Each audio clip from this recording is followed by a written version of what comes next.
শিল্প দপ্তরে হাত বদল, পার্থ চট্টোপাধ্যায়ের জায়গায় অমিত মিত্র। কেন এই রদবদল? নানা মুনির নানা মত, আড়ালে আবডালে শিল্পমহলে কানাঘুষো।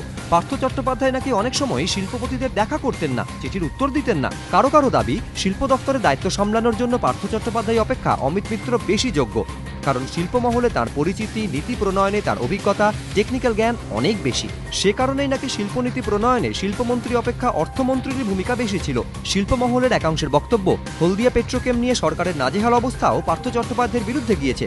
এমনকি দপ্তরের সচিবদের সঙ্গে তার খুব একটা বনিবনা হতো না বলেও প্রশাসনিক মহলের একাংশে জল্পনা। কিন্তু কারণ যাই হোক না কেন, এটা স্পষ্ট, শিল্প দপ্তরের হাত বদলের পেছনে মুখ্যমন্ত্রীর একটাই লক্ষ্য, শিল্পোন্নয়ন, রাজ্যের উন্নতি। কিন্তু শিল্পমহলের একাংশে এই প্রশ্ন উঠছে, শুধুমাত্র শিল্পমন্ত্রী বদল করলে কি রাজ্যে রাতারাতি নতুন শিল্প আসতে শুরু করবে?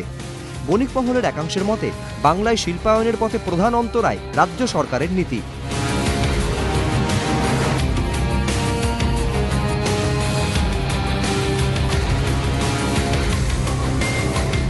এই একাধিক না অতিক্রম করে কিভাবে রাজ্যের বাণিজ্যে লক্ষ্মীর প্রবেশ ঘটবে তা নিয়ে সন্দিহান অনেকেই। শিল্পমহলের একাংশের বক্তব্য, পুরনো যে প্রকল্পগুলি হওয়ার কথা ছিল সেগুলি এখনো হলো না, তাহলে নতুন বিনিয়োগ আসবে কি করে? শালবনীতে জিন্দালদের ইস্পাত কারখানা কার্যত থমকে গিয়েছে। রাজ্য সরকার এসিজেডের তকমা না দেওয়ায় জটিল জটে ইনফোসিস উইপ্রোর প্রকল্প। সম্পূর্ণ বেসরকারি টাউনশিপ হলে 24 একরের বেশি জমির ছাড়পত্র না দেওয়া সরকারি সিদ্ধান্তে অখুশি নির্মাণ শিল্প। রাজ্য সরকারের তরফে কিছু কিছু ইতিবাচক উদ্যোগ নেওয়া হলেও রঘুনাথপুরে ডিভিসি তাপবিদ্যুৎ প্রকল্প কিংবা জাতীয় সড়ক সম্প্রসারণও বারবার ধাক্কা খাচ্ছে। এই পরিস্থিতিতে রাজ্যে বিনিয়োগের হাল ফেরাতে নতুন শিল্পমন্ত্রীকে সহযোগিতার আশ্বাস দিলেও বণিক মহল কিন্তু বলছে, বিনিয়োগ টানতে গেলে নীতিরও পরিবর্তন দরকার।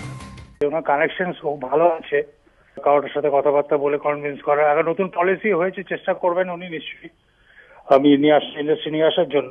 কিন্তু পলিসি থাকা আর সেটা ইমপ্লিমেন্ট করার ভেতরে তো অনেক পার্থক্য থাকে।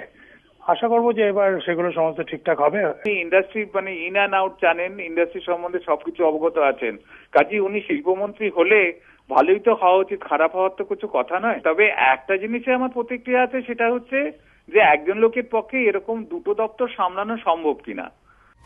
বিনিয়োগ টানার জন্য যখন রাজ্যগুলির মধ্যে এখন তুমুল প্রতিযোগিতা, তখন নীতি জট ও একাধিক নায়ের বাধা টপকে অমিত মিত্র আর্থিক অবস্থার মতোই শিল্পেরও উন্নয়ন করতে পারেন কিনা, উত্তর আগামী দিনেই মিলবে।